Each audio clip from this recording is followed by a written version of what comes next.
Olá pessoal, tudo bem? Professor Marcelo Pertilli aqui do Rico Domingos Concursos, professor de Direito Penal, também de Processo Penal, passando aqui para dar uma olhadinha nas questões que caíram de Direito Penal na última prova para o TRT aqui de Santa Catarina, TRT 12. Bacana? Eu tenho as questões aqui no meu celular, então presta atenção, vamos dar uma analisada nelas. Questão 77, da prova que eu tenho aqui, diz assim para nós, ó, Caio, ao acessar suas atividades empresariais, determina que o responsável por inscrever informações da carteira de trabalho e previdência social dos funcionários inclua no documento a informação de que os empregados foram demitidos no dia tal, enquanto, na verdade, o vínculo empregatício teria sido rompido em outro dia.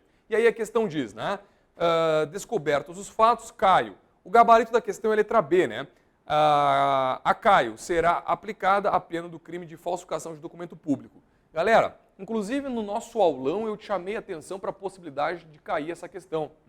Então aqui tivemos sorte. Essa questão foi dita por nós no aulão, foi trabalhada por nós no aulão e acabou caindo. E a resposta está lá no artigo 297 do Código Penal, quando trabalha o crime de falsidade de documento público, porque lá no parágrafo 3º ela diz assim para nós, nas mesmas penas incorre quem insere ou faz inserir na carteira de trabalho e previdência social do empregado ou em documento que deva produzir efeito perante a previdência social, declaração falsa ou diversa daquela que devia constar. Legal? Então, veja, era de fato dar uma olhadinha no artigo 297, lembrar das formas equiparadas e das formas nas quais se aplica a mesma pena. Tá bom? Então, cuidado. Só acertou essa aqui quem lembrou que dentro da ideia do documento, falsidade de documento público, também tinha essas possibilidades de equiparação. Tá? Então, cuidado com isso.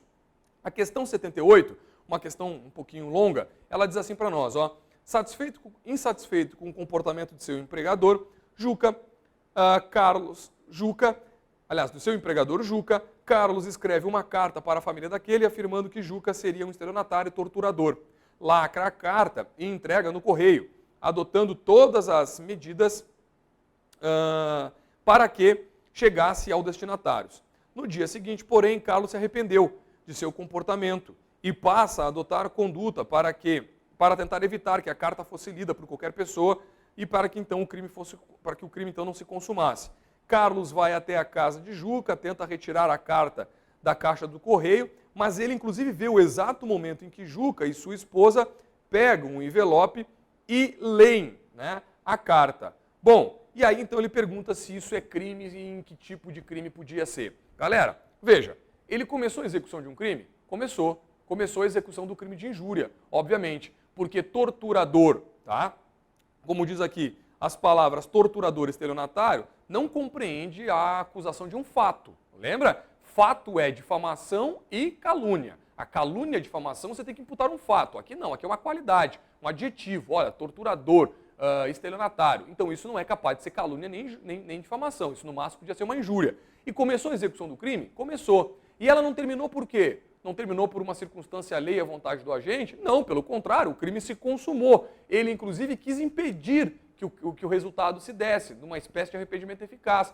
mas não conseguiu. Então, aqui, de fato, o que a gente tem é que o nosso amigo, aqui o Juca, vai ter que responder pela injúria consumada, porque ele até iniciou um processo para tentar o arrependimento eficaz, mas esse arrependimento não foi eficaz, logo ele responde pelo crime na forma consumada, tá bom? Lembrando que é então injúria porque torturador e estelionatário não são imputações de um fato, mas sim de uma qualidade, tá bom? Cuidado! Questão 79 falava assim, Vitor, sócio administrador da sociedade X, em razão da grande quantidade de serviços que desempenha, deixa de repassar no prazo devido, de maneira negligente, está aqui o coração da ideia, a Previdência Social, contribuições previdenciárias recolhidas dos empregados contribuintes. Um dos empregados, porém, descobre o ocorrido e narra para a autoridade policial. E aí pergunta o que é isso. E a resposta é que isso é um indiferente penal, porque se você der uma olhadinha, moçada, nesse crime, que é o crime de apropriação indébita previdenciária, essa conduta não é narrada na perspectiva da culpa, tá? E lembra que a culpa, de acordo com a teoria da culpa, ela tem que ter a tipicidade, ou seja, de acordo com o artigo 18 do Código Penal, os crimes, especificamente parágrafo único, os crimes só existem na forma culposa quando houver previsão expressa nesse sentido. Logo, então, trata-se a questão de um indiferente penal, o que não significa que não haverá repercussão na órbita administrativa, tá bom? Cuidado! Lucas, na 80, é empregador dos trabalhadores Manuel, Francisco e Pedro em sua fazenda na zona rural. Analise as 3 situações. Lucas retém a carteira de identidade de Manuel, único documento deste, impedindo que ele deixe o local. Lucas autoriza que Francisco gaste apenas 15 minutos do dia para horário de almoço, de modo que Francisco somente pode comprar uma refeição na pequena quantia de Lucas, que funciona dentro da fazenda. Em razão dos altos preços do produto, Francisco contrai dívida alta e por isso então fica impedido de deixar a fazenda. Lucas instala diversas câmeras e outros mecanismos de vigilância, então com o fim de reter Pedro em seu local de trabalho.